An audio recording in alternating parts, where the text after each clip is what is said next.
They're lying because I've never seen someone that have the coronavirus in this Nigeria. It would have been funny if it wasn't so devastating.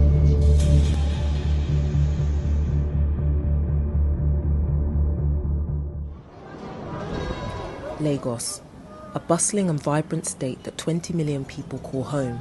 It's now the epicenter of Nigeria's coronavirus battle. After a month-long curfew, restrictions are now being eased, but the virus shows no signs of slowing down. These are the doctors and nurses on the front lines. Dr. Iyohe Nakase is the team lead. He's worked in infectious disease for many years, treating illnesses endemic in the region like meningitis. But he says nothing compares to this. I don't think anybody alive has ever seen anything like this before. We're now on an isolation unit at the Lagos University Teaching Hospital. Anyone who tests positive for coronavirus is treated here. The patients on this ward vary in age. Some are in their 20s, others middle-aged, a handful are elderly. While some are gradually overcoming the worst symptoms of the virus, others still need oxygen to help them breathe. How are you doing today, sir? Oh, okay, yeah. Let me check your oxygen levels, sir. This man is 75, and like many hit hardest by the virus, he has pre-existing health conditions. He was at the hospital for a routine procedure when he collapsed. It turned out to be COVID. If you see the forward here, now people come carry me up. You will think they boom. At least he's conscious now, he can talk and all that, but he's one of our severe ones that we're paying very, very close attention to. Successive governments have been accused of underfunding healthcare here, and strikes are common. Last month, resident doctors protested the lack of protective equipment, hazard pay and poor welfare conditions. Medical staff are working long hours. Nigeria's hot and humid climate making the wearing of PPE particularly uncomfortable and exhausting. Staff are so busy they sleep in accommodation on hospital grounds, unable to see their families for weeks on end. Always, thinking, rolling back, thinking, okay, if we had this, or if we had done this differently, or if this person, if he had come earlier.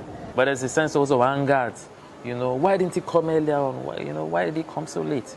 One reason why people aren't going for testing or treatment in time is because there is a belief that the virus isn't real or that the scale is being exaggerated. Such rumours gained traction after this video was widely shared online. This is the isolation center of Kano. Nobody is inside. It claims to show an abandoned isolation centre with no patients. The government denounced the video, saying it was misleading, but many Nigerians are still sceptical. Isolation center, people are dancing, eating, there's no corona. I saw it on YouTube now. We did not see anything like coronavirus. Nigerians are eating, it's real. But we have not seen anybody when they show you that coronavirus is real. You know that our government, they are lying for us, especially Lagos state government, they are lying for us. All the states. I went there, I see the people, the people there, they don't even reach their 300. It's not real. They are using it to defraud the masses that we are already suffering. If corona is in Africa, in this vicinity, about 30 people are supposed to die to make me convinced. There's a historical mistrust between some Nigerians and the government, meaning in addition to the belief the virus isn't real, many people aren't adhering to government advice on safety protocols. No one that we spoke to was wearing a face covering or a mask or was adhering to social distancing. These things are mandatory by the Lagos state government, and as the numbers continue to increase, things like this are a big concern. Much of the country's economy is informal. Lockdown measures were devastating for the millions of families relying on a daily wage. Nigerians are eager for things to return to normal. But not following safety advice makes it more and more difficult for medical personnel like Dr. Akase, for whom the pandemic is a daily reality. This is not just among street people, ignorant people. You have seen this among educated people, people who are well-traveled.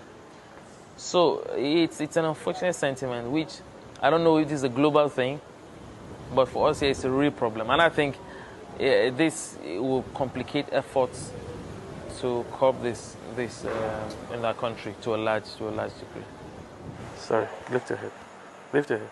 Despite the disbelief outside, the suffering inside the wards is very real. I was good as dead. I thought it was all over. Don't pray to have it. This woman has lost her sister to complications stemming from COVID, and now both she and her nephews have been admitted with the virus. She's currently on oxygen, distressed because she's unable to bury her sister. My sister is the closest sister I have in Lagos. She's gone. I've not buried her yet. Look at me with the two sons. We are here, admitted. I don't know why there's hope for me. I don't know. I'm so sorry. Patients spend weeks on the ward with the medical personnel and each other as their only company. Many staff carry the weight of what they see with them. So when you're going home, you're thinking, okay, so this, should we have done this? Of course, then there are those that died, so you get to carry that with you, home really, yeah. Until now, Africa has been behind the curve, but that's changing, and countries here are bracing themselves for when this pandemic reaches its peak.